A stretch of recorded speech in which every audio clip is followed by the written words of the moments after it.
नमस्कार दोस्तों, स्वागत है आपका टू द पॉइंट क्लासेस में। मेरा नाम है अजय। आज हम लोग अपनी जो साइंस की हमारी सीरीज़ चल रही थी उसमें हम लोग का रसायन विज्ञान की सीरीज़ हो चुकी थी। आज हम लोग भौतिक विज्ञान की सीरीज़ स्टार्ट कर रहे हैं। इसमें 25 महत्वपूर्ण भौतिक विज्ञान के प्रश्न होंगे जो पिछले साल एनटीपीसी में पूछे गए हैं। तो चलिए शुरू करते हैं अपने पहले क्वेश्चन से। पहला प्रश्न है, से लेकर पृथ्वी तक की अनुमानित दूरी की लंबाई की यूनिट है, आपको बताना है। तो इसका सही जवाब हो जाएगा ऑप्शन बी। जो पृथ्वी से सूर्य की दूरी होती है उसे हम लोग एक एस्ट्रोनॉमिकल यूनिट कहते हैं और इसकी लंबाई कितनी होती है 149.6 मिलियन किलोमीटर होती है। लगभग इसे हम लोग 150 मिलियन किलोमीटर भी मान सकते हैं। ठीक है, इसे हम लोग एक एस्ट्रोनॉमिकल यूनिट कहते हैं। और आपको पता होगा एक लाइट ईयर क्या होती है। एक वर्ष में प्रकाश के द्वारा चली गई दूरी को एक लाइट ईयर कहते हैं, जिसे हम एक प्रकाश वर्ष कहते हैं। और उसकी लंबाई कितनी होती है 9.46 × 10⁵ मीटर होती है। ठीक है, चलते हैं अगले प्रश्न की ओर। आज का अगला प्रश्न है, का उदाहरण क्या है। आपको बताना है कि जो सदिश राशि होती है उसका उदाहरण इसमें कौन सा है। तो इसका सही जवाब हो जाएगा ऑप्शन सी। वेग जो होती है हमारी एक सदिश राशि है। सदिश राशियाँ वे राशियाँ होती हैं जिसमें परिमाण एवं दिशा दोनों की आवश्यकता होती है। उन्हें सदिश राशि अर्थात वेक्टर राशि कहते हैं। तथा स्केलर उन्हें कहते हैं जिसे अदिश भी कहते हैं, जिनमें केवल परिमाण की आवश्यकता होती है, दिशा की आवश्यकता नहीं होती है। तो इसमें स्केलर कौन सी हैं, वजन, तापमान, लंबाई, ये सब स्केलर प्रॉपर्टी हैं। चलते हैं अगले क्वेश्चन की ओर। आज का अगला प्रश्न है, निम्नलिखित में से कौन सी एक वेक्टर मात्रक है। आपको बताना है कौन सी एक सदिश मात्रक है, इसमें वेक्टर जिसे कहते हैं हम लोग। तो अभी आपने देखा था ऑप्शन डी, वेलोसिटी जो होती है वो एक हमारी एक सदिश राशि होती है, जबकि समय, दूरी, तापमान ये सब अदिश राशियाँ हैं। चलते हैं अगले क्वेश्चन की ओर। फ्रेम के संदर्भ में जो समय का फंक्शन है, एक वस्तु की स्थिति में परिवर्तन की दर क्या है, उसे क्या कहा जाता है। तो उसका सही जवाब हो जाएगा ऑप्शन सी, वेलोसिटी। वेग जो होती है, वेलोसिटी बराबर क्या होती है वेलोसिटी बराबर क्या होती है चाल बटे दूरी होती है। वो हमारा क्या होता है, वेग परिवर्तन की दर की फंक्शन होती है। फ्रेम के संदर्भ में जो समय का फंक्शन है, एक वस्तु की स्थिति में परिवर्तन की दर क्या है, उसे क्या कहा जाता है। तो इसका सही जवाब हो जाएगा ऑप्शन सी, वेलोसिटी कहते हैं। चलते हैं अगले क्वेश्चन की ओर। प्रति यूनिट वॉल्यूम क्या होता है। तो आपको पता ही होगा जो घनत्व होता है, डेंसिटी, रो इक्वल टू क्या होता है m/b। यहाँ पे मास और वेलोसिटी का जो अनुपात होता है, मास और जो वॉल्यूम का अनुपात होता है उसे हम लोग घनत्व कहते हैं। इसका जो मात्रक होता है किलोग्राम प्रति मीटर क्यूब। और इसका जो प्रश्न है, दबाव को किससे नापा जाता है, आपको बताना है। तो इसका सही जवाब हो जाएगा ऑप्शन सी, बल एवं क्षेत्रफल से नापा जाता है। दबाव P = प्रेशर P = क्या होता है, फोर्स अपॉन एरिया होता है। फोर्स का क्या होता है हमारा यूनिट, हमारा न्यूटन होता है। एरिया का होता है हमारा मीटर स्क्वायर। ठीक है, जब इसको हम चेंज करते हैं तो इसका जो विमा आती है हमारे m⁻⁻⁻⁻, t⁻⁻⁻⁻, l⁻²। ठीक है, इसकी जो विमा होती है। ठीक है, और दबाव का जो यूनिट होता है वो पास्कल होता है। ठीक है, चलते अगले क्वेश्चन की ओर। SI इकाई क्या होती है।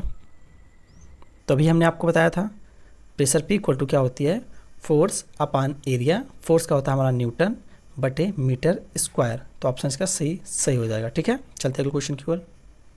विषम कौन सा है उसे चुनना है। तो इसका सही जवाब हो जाएगा ऑप्शन ए, गति जो है इसमें विषम है, जबकि संवेग, वेग, विस्थापन ये सब हमारी सदिश राशियाँ होती हैं, जबकि गति जो है हमारी अदिश राशियाँ। ठीक है, चलते अगले प्रश्न की ओर।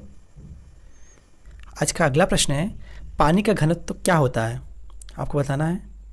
तो इसका सही जवाब हो जाएगा ऑप्शन ए, 1000 किलो प्रति घन मीटर जो होता है पानी का घनत्व होता है। चलते अगले प्रश्न की ओर।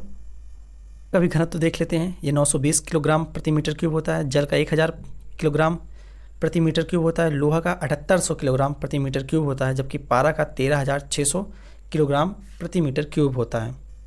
अंततः किसके इस्तेमाल में किया जाता है। तो इसका सही जवाब हो जाएगा ऑप्शन सी, आयतन की माप के रूप में गैलन का उपयोग किया जाता है। और एक गैलन बराबर होता है 3.785 लीटर। चलते हैं अगले क्वेश्चन की ओर।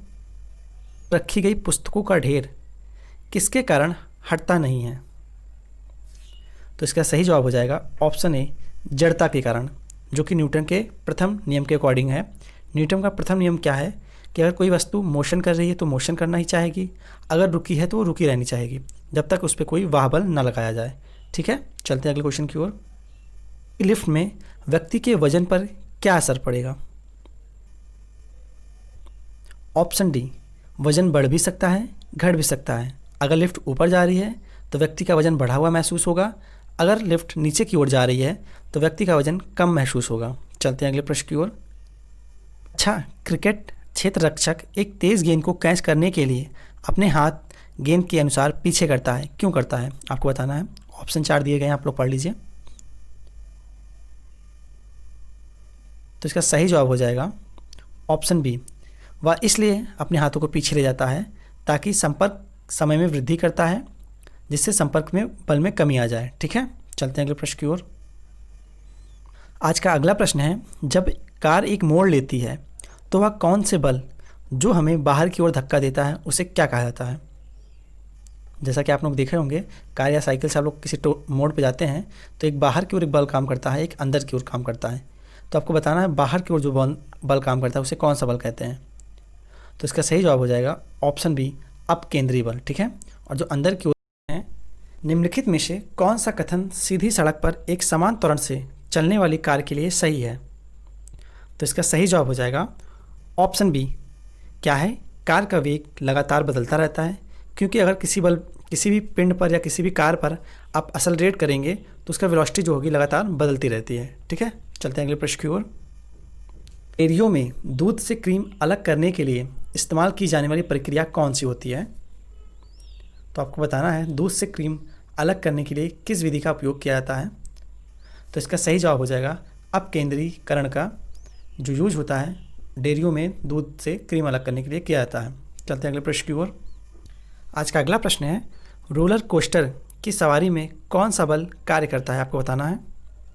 तो इसमें भी सही जवाब हो जाएगा ऑप्शन बी, अभिकेंद्री बल कार्य करता है। ठीक है, चलते हैं अगले प्रश्न की ओर। फोर्स की एसआई यूनिट क्या होती है? सिंपल सा क्वेश्चन है, तो इसका सही जवाब हो जाएगा ऑप्शन बी, न्यूटन। चलते हैं अगले प्रश्न की ओर। कि तरल पदार्थ पर रखे जाने से उत्पन्न ऊर्ध्वगामी दबाव को क्या कहा जाता है? तो इसका सही जवाब हो जाएगा ऑप्शन ए, बायएंड फोर्स, जिसे हम लोग बायएंसी फोर्स भी कहते हैं। इसमें क्या होता है, अगर कोई पिंड पानी पर तैर रहा है तो जितना वो डूबा हुआ भाग होता है उसी के मान के बराबर नीचे से एक बल काम करता है, जिसे हम लोग बायएंसी फोर्स कहते हैं। ठीक है, चलते हैं अगले प्रश्न की ओर। आज का अगला प्रश्न है, निम्नलिखित में से कौन सा विकल्प घर्षण का गलत उदाहरण है? आपको बताना है। 4 ऑप्शन आपको दिए गए हैं, तो इसका जो सही जवाब हो जाएगा ऑप्शन डी, व्यक्ति द्वारा भारी वस्तु को उठाना घर्षण का एग्जाम्पल नहीं है, जबकि फर्श पर धकेला गया वॉशिंग मशीन, बर्फ में स्लेज का फिसलना, व्यक्ति द्वारा स्लाइड में नीचे की ओर फिसलना, ये सब घर्षण के एग्जाम्पल हैं। चलते हैं अगले प्रश्न की ओर। जहाज़ों की आज का अगला प्रश्न है, जहाज़ों की गति में वृद्धि किस पर आधारित होती है? 4 ऑप्शन आपको दिए गए हैं, तो इसका सही जवाब हो जाएगा ऑप्शन ए, आर्किमिडीज के सिद्धांत पर जहाज़ों की गति में वृद्धि होती है। चलते हैं अगले प्रश्न की ओर।